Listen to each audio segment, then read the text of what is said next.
नमस्कार मित्रांनो, आज या मालिकेमध्ये आपण बघणार आहोत की राजन टेन्शनमध्ये असतो आणि हॉस्पिटलमध्ये तो फेऱ्या मारत असतो.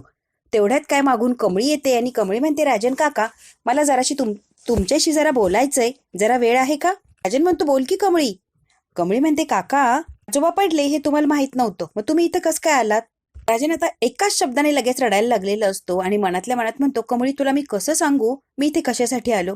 माझ्या मुलीच्या डेड बॉडी जी ताब्यात घ्यायची आहे त्या पेपरवर सही करण्यासाठी इथे आलोय. बाबा पडले हे मला माहितीच नव्हतं. राजन खूप रडायला लागलेलं असतो. कमळी म्हणते, काका काय झालंय, कोणत्या विचारात हरवला तुम्ही? कमळी आता राजनला फोर्स करते की सांगा तुम्ही कशासाठी आला इथे. आता राजन मात्र अगदी हुंके देऊन देऊन रडायला लागलेला असतो. कमळी खूप मोठा अपघात झालाय ग, आणि आता मी जे येतोय ना ते माझ्या मुलीचे डेड बॉडीचे कागद क्लिअर झालेत, त्याच्यावर सह्या केल्या, आता डेड बॉडी ताब्यात मिळणार याच्यासाठी गेलो होतो उठून. आता मात्र कमळीच्या पायाखालची जमीन सरकलेली असते. राजन काकाची मुलगी मिळायच्या आधीच मेली. बायको आहे इथे आणि ती खूप सिरियस आहे. क्रिटिकल कंडिशन सांगितली डॉक्टरांनी, तिची पण गॅरंटी सांगितलेली नाहीये. इतका भयान असा ऍक्सिडेंट झालाय कमळी. आता खूप रडत असतो आणि त्याच्या मनात काय साठलंय ते सगळं काही कमळीला सांगितलेलं असतं. पटकन खाली बसते. काका हे काय सांगताय तुम्ही? काका हे सगळं कसं झालं सांगा की. राजन म्हणतो, हे बघ कमळी, त्यांच्या गाडीचा मोठा ऍक्सिडेंट झालाय, एवढंच काय कळलंय, बाकी काही नाही. राजन खूप रडत असतो. आता कमळी त्याला सावरण्याचा प्रयत्न करत असते. तुम्ही शांत व्हा बरं, स्वतःला जरा सावरा काका. इकडे आता कमळीला शुद्ध यायला लागली. इकडे आता सरूला शुद्ध यायला लागलेली असते आणि ती हळूहळू आता डोळे उघडते आणि इकडे तिकडे बघते, मी कुठे आहे. कमळी आता पळत जाते, राजनला पाणी आणते. तुम्ही पाणी प्या आणि जरा शांत व्हा बरं काका. राजनला अगदी जबरदस्तीने पाणी प्यायला लावते आणि जरा शांत करण्याचा किंवा सावरण्याचा प्रयत्न करते कमळी. एक आधार देत असते मुलगी म्हणून राजनला कमळी. आता कमळी राजनला आधार देत असते, सावरत असते आणि खांद्यावर हात टाकून शांत व्हा असं सांगत असते. त्याला पाणीही प्यायला देत असते. सरू बेडवर असते आणि त्या बेडवरून थोडीशी मान उचलून समोर बघते तर काय, तिला राजन आणि कमळी दिसतात. कमळी म्हणते, काका तुम्ही असं धीर सोडला तर आजींचं काय व्हायचं, त्यांना कुणी आधार द्यायचा? कमळीने अगदी डोक्यालाच हात लावलेला असतो की हे काय भयानक ऐकलंय मी. सरूला मात्र असं झालेलं असतं की मी राजनला आणि कमळीला आवाज देऊन माझ्याजवळ बोलू का, पण तिला बोलता येत नसतं, तिचा आवाजही यांच्यापर्यंत येत नसतो. सरू अगदी इतकी टॉर्चर करून करून गळून गेलेली असते की तिच्यामध्ये त्राणच नसतात की त्यांना आवाज देऊन ती बोलवेल. ती परत बेडवर पडून घेते. इकडे आता अन्नपूर्णा आजीला आतमध्ये आणलेलं असतं तिच्या रूम मध्ये. अन्नपूर्णा आजीला हॉस्पिटलमधला तो प्रसंग सारखा सारखा आठवत असतो आणि तिला खूप असं वाईट वाटत असतं. अगदी कोलमडून गेलेली असते अन्नपूर्णा आजी. डॉक्टर म्हटलेले असतात की तुमच्या सुनेची कंडिशन आहे, खूप क्रिटिकल आहे, वाचेल म्हणून मी काय गॅरंटी देत नाही. तेव्हा मध्येच अन्नपूर्णा आजी म्हणते, डॉक्टर तिच्यासोबत जी मुलगी होती तिचं काय? आय एम सॉरी, आम्ही तिला वाचू नाही शकलो. अन्नपूर्णा आजीला पार्वतीने तिच्या रूम मध्ये आणलेलं असतं आणि बाहेर मात्र रागिनी हसत असते. रागिनीला हसायला येत असतं अन्नपूर्णा आजीच्या या अवस्थेवर. अगदी गळून गेलेली असते, बिचारी कोलमडून पडलेली असते, इतके काय तिला धक्के बसलेले असतात. रागिनीला या सगळ्याची चेष्टा वाटत असते आणि ती आनंद सेलिब्रेट करत असते. मोठी सून आणि मोठी नात दोघीही गेल्या या जगातून म्हणून म्हातारीला धक्का बसलाय आणि हसते रागिनी. राजन कधी येतो, बायकोच्या सगळ्या विधी करून येतो की काय घरी? राजनला आता फोन लावण्याचा प्रयत्न करत असते रागिनी. इकडे आता राजन आणि कमळी बोलत असतात. तेवढ्यात काय डॉक्टर येतात आणि राजनला आवाज देतात, पेशंट आउट ऑफ डेंजर आहे, व्यवस्थित वेळ लागेल पण रिकवर होणार, शुद्ध आलीये. राजन म्हणतो, मी भेटू शकतो का तिला? डॉक्टर म्हणतात, हो भेटा की. कमळी सुद्धा राजनच्या सोबत चाललेली असते. तेव्हा डॉक्टर म्हणतात, दोघांनी जायचं नाही, एकेकाने आतमध्ये जायचं, गोंधळ करायचा नाही, नाजूकच तब्येत आहे, एवढ्यांनी जाऊन तिथे गोंधळ करायचा नाही, एक एक माणसाने जाऊन भेटून या. कमळी आता समजदार असते. कमळी म्हणते, काका तुम्ही जा आतमध्ये, मी आजोबांच्या जवळ थांबते, तुम्ही बघा मावशींची तब्येत कशी आहे. राजनला इतकं छान वाटतं कमळीने असं म्हटल्यावर राजन आनंदाने आतमध्ये चाललेला असतो आपल्या गौरीला भेटायला. इकडे आता कामिनी मस्तपैकी काहीतरी खायचं काम चाललेलं असतं आणि अनिका तिच्या समोर ग्रॅनी आजी करत नाचत उड्या मारत आलेली असते. आपले सगळे दुश्मन डेड झालेले आहेत. वाव ग्रॅनी आजी, काय प्लॅन होता? अनिका म्हणते, सगळं एम्पायर होणार अनिका महाजनचं, मी एकटीच सगळ्या एम्पायरची मालक.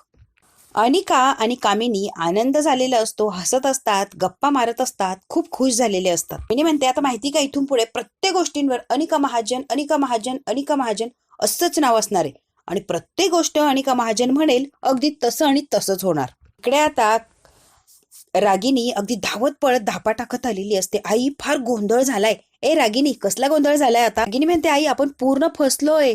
काय झालंय मम्मा, सांग की. काय म्हणते, फसलो काय बोलते ग, विनर झालोय विनर. रागिनी म्हणते, चेहरा कसला घाबरलाय ग एवढ्या रागिनी, काय झाले सांग की स्पष्ट.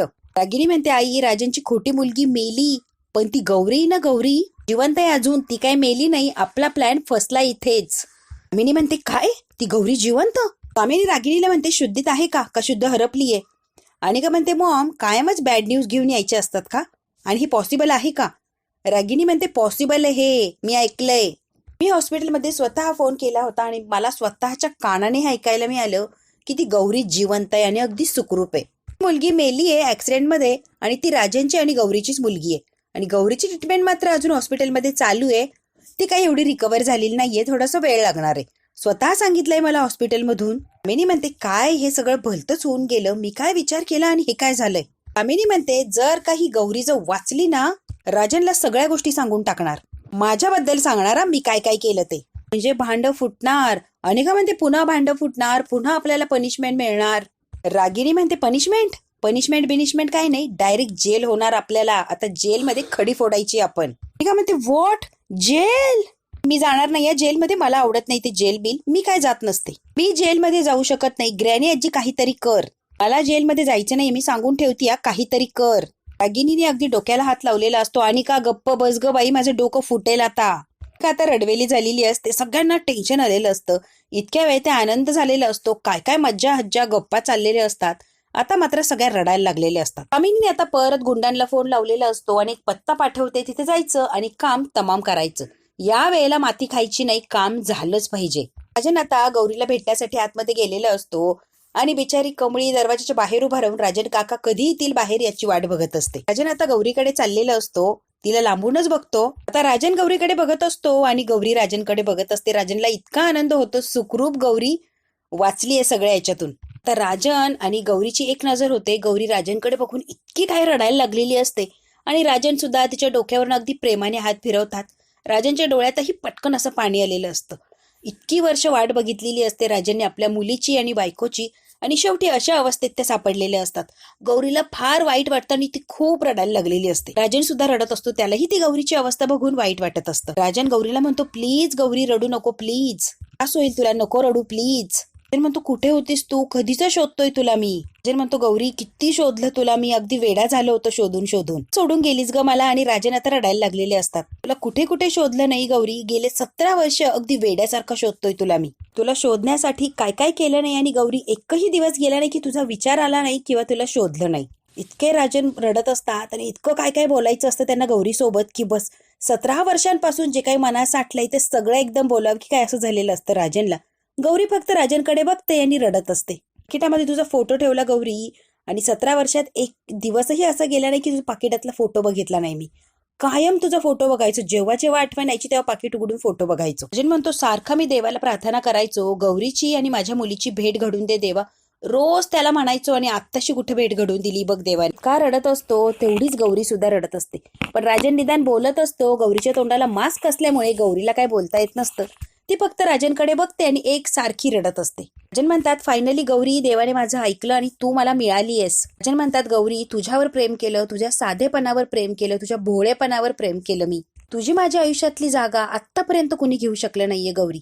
तेव्हापासून ते आत्तापर्यंत मी फक्त तुझ्यावर आणि तुझ्यावरच प्रेम केलं आणि तुझी वेड्यासारखी वाट बघत होतो आणि शोधही घेत होतो. तू आत्ता कुठे मला सापडलीये. मला खूप सारं मनातलं सांगायचं असतं, काय करू आणि काही नाही असं झालेलं असतं. गौरीला मात्र एकही शब्द बोलता येत नाही. ती फक्त राजनकडे बघत असते आणि रडत असते. राजन म्हणतात गौरी तू चिडली नाही ना ग माझ्यावर. राजन म्हणतात जे पुढे घडलं ना गौरी ते माझ्या हातात नव्हतं असं समज, माझी मजबुरी होती म्हणून सगळं काही मला करायला लागलं. राजन म्हणतात प्लीज मला समजून घे, माझ्यावर रागवू नकोस प्लीज गौरी. माझ्या मनात फक्त तू आहेस आणि तूच आहे गौरी, दुसरं कुणीच येऊ शकलं नाही. तू गेल्यानंतर जे आयुष्य होतं ते फक्त दुसऱ्यांसाठी होतं किंवा मजबुरीने जगत होतं. पुढे सुद्धा तू आणि तूच असशील गौरी माझ्या मनात. पण खूप रडत असतात आणि गौरी सुद्धा रडत असते. आता रडत असतो आणि गौरीशी गप्पा मारत असतो. तेवढ्यात काही सिस्टर आलेली असती आणि राजनला म्हणती सर मला आता बाहेर थांबवायला लागणार आहे. राजन आता गौरीचा हात पकडतात आणि म्हणतात मी गौरीला सोडून कुठेही जाणार नाही, मी इथेच बसून राहणार आहे. इतक्या वर्षांनी भेटलोय, मी तिला सोडणार नाही आणि कुठेच जाणार नाही. प्लीज सर बाहेर थांबा, तुम्ही समजून घ्या. ते सर मी तुम्हाला नक्कीच समजून घेऊ शकते, पण कसं आहे ना आम्हाला त्यांच्या काही टेस्ट वगैरे करायच्या आहे आणि जास्त वेळ त्यांच्याबरोबर इतकं बोलणं योग्य नाहीये. ते अजून स्टेबल नाहीये, तो फक्त थोड्या थोड्या कुठे डोळे वगैरे उघडायला लागल्यात पण स्टेबल नाहीयेत. त्यामुळे प्लीज एवढं त्यांच्याशी बोलू नका. प्लीज सर तुम्ही बाहेर थांबा, त्यांना आराम करू द्या सर. ते सिस्टरने रिक्वेस्ट केलेली असती राजनला. राजनने अगदी लहान बाळासारखा हात पकडलेला असतो आणि मी इथून जाणार नाही असं हट्ट पकडलेला असतो. पण जेव्हा सिस्टर समजून सांगते तेव्हा मात्र राजन आता जायला तयार होतात. राजन गौरीला म्हणतात, मी इथेच दरवाजाच्या बाहेर आहे, मी कुठेच चाललो नाहीये. राजन आता पुढे जातात आणि परत माघारी फिरून परत एकदा गौरीला बघतात आणि पटकन आता बाहेर गेलेले असतात. राजन गेल्यावर गौरी डोळे उघडते आणि राजनकडे बघत असते. मात्र ती रडायला लागलेली असते. तिला वाईट वाटत असतं सगळ्याच गोष्टींबद्दल. गौरी इकडे विचार करत असते राजनची परिस्थिती बघून. राजन काका किती ढासाळलेत, काय अवस्था झाली आहे त्या राजन काकाची. राजन काकाची ही अवस्था तर तिकडे अन्नपूर्णा आजीची काय अवस्था झाली असेल. आता कमळीला खूप वाईट वाटत असतं आणि त्यांच्यासाठी काय करता येईल हा ती विचार करते. कमळी म्हणते त्या आजीला किती दुःख झालं असेल. गेली 17 वर्ष ज्या नातीची वेड्यासारखी वाट बघितली ती नात समोर आली, ती डायरेक्ट मेलेली. काय भयानक परिस्थिती असेल त्यावेळेला. कमळी आता सगळ्या गोष्टींचा विचार करत असते आणि खूप वाईट वाटत असतं.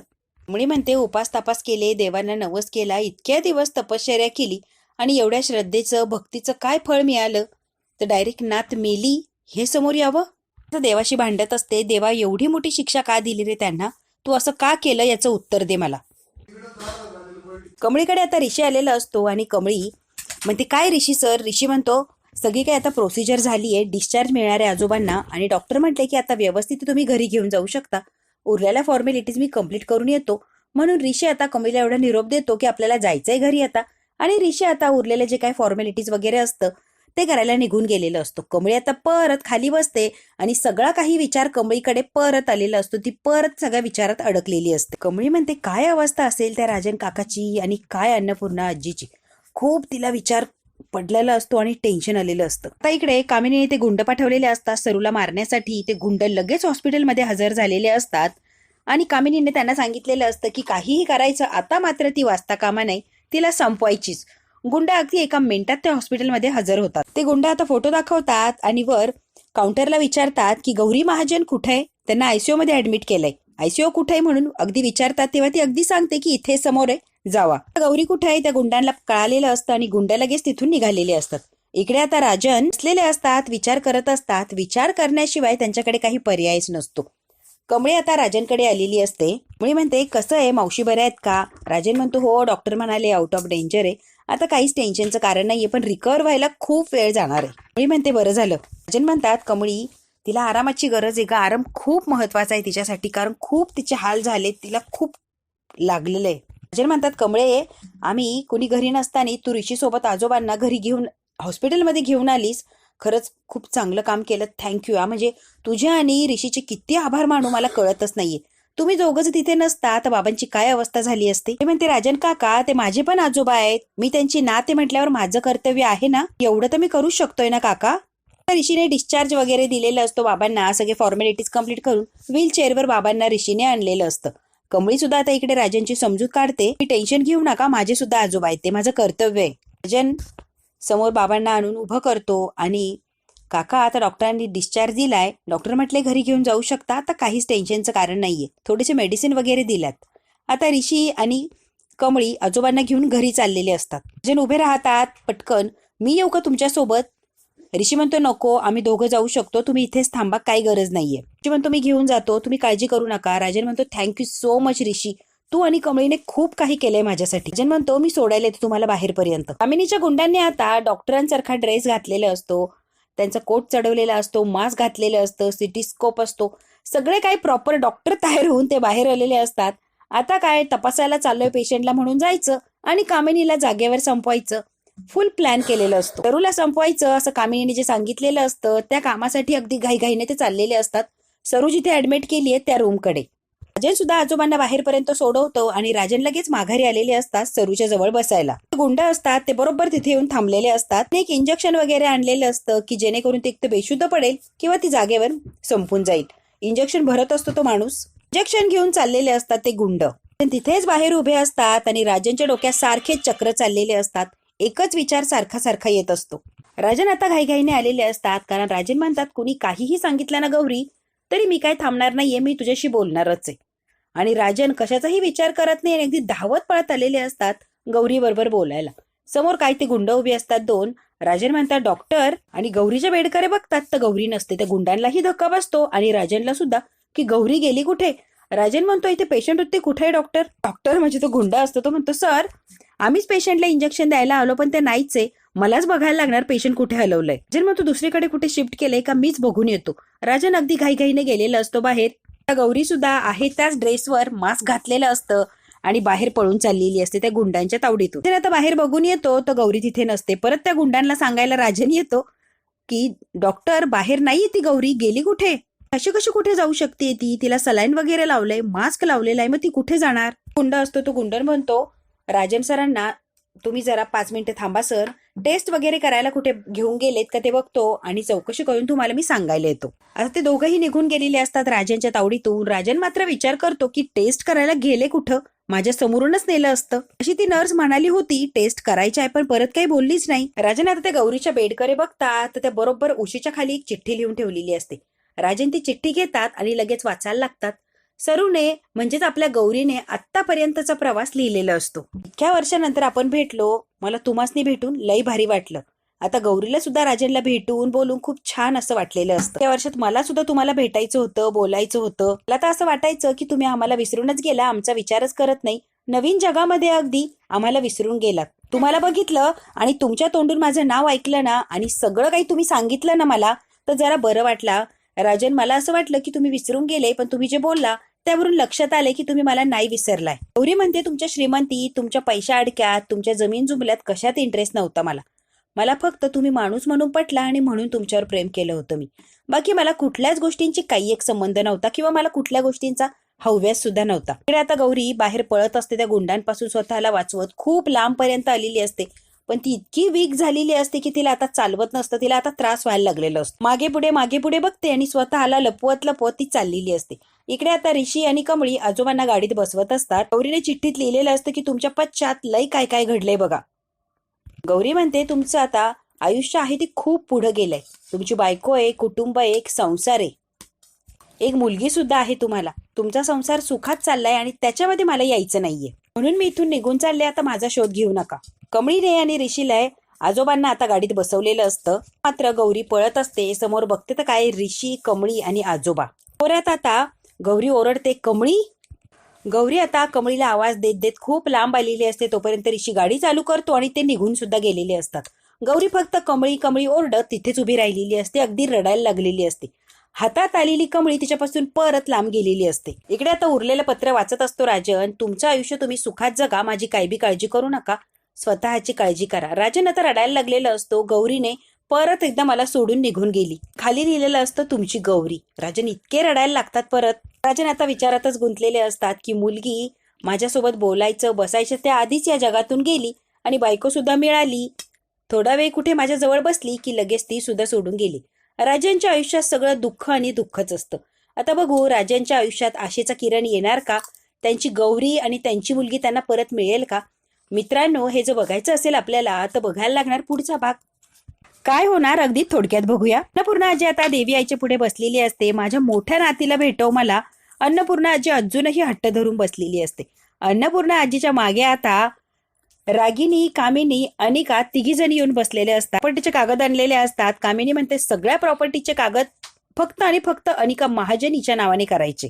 अन्नपूर्णा आजीच्या समोर ती फाईल ठेवते. त्यांच्या मुलीचा विधी चाललेला असतो. तेवढ्यात काय कमळी येते आणि तुमच्याशी मला काहीतरी बोलायचंय राजन काका. राजन काका, तुमची मुलगी जिवंत आहे आणि या जगात आहे ती अजून. कमळी म्हणते ती मेलेली नाहीये, ती जिवंत आहे. आता मात्र कामिनी, रागिनी, अनिका यांना धक्का बसलेला असतो. बघू आता उरलेलं सत्य कमळी राजनला सांगणार का आणि जेव्हा सत्य समोर येईल तेव्हा या तिघींना शिक्षा मिळणार का? हे जर आपल्याला बघायचं असेल तर बघायला लागणार पुढचा भाग. हा भाग इथेच संपला. व्हिडिओ आवडल्यास लाईक, शेअर, सबस्क्राईब नक्की करा. धन्यवाद.